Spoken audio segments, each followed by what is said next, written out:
Why is it that you would feel the need to want to come in your flip-flops and t-shirts with your dogs under your arm to take selfies at a crime scene? I don't understand that, and I find it quite disheartening, actually.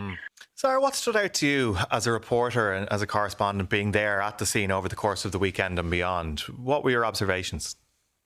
Yeah, look, I would just like to say there are a lot of people who came and laid flowers and paid tribute to Michael Gaine, and it was lovely to see that, and people who knew him and people who didn't know him came and laid those flowers, and they came with the best of intentions. But something that I did find, I would say, somewhat disturbing maybe on Saturday, and I was very open in discussing this with you and Gavin, is the amount of people who came to be somewhat of a spectator at a crime scene on Saturday. I thought that was quite appalling, to be honest.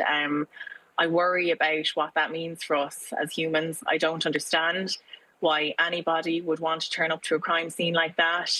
This is a human being. This is a person. This is somebody's brother, somebody's husband, who has died in the most dreadful circumstances. Why is it that you would feel the need to want to come in your flip-flops and t-shirts with your dogs under your arm to take selfies at a crime scene? I don't understand that, and I find it quite disheartening, actually.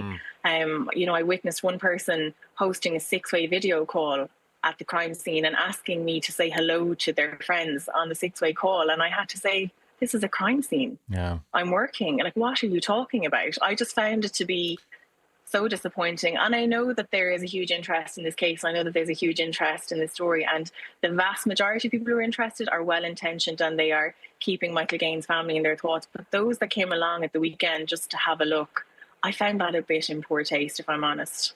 It's really shocking, I think, that interest in true crime, while it does keep a focus on, missing persons cases and other cases which are hugely important, there has been an element of people who it crosses the line in entertainment, that this is something of fun for people, and this is a human story. The tragedy of this is that there's so many people who are heartbroken as a result of all of this.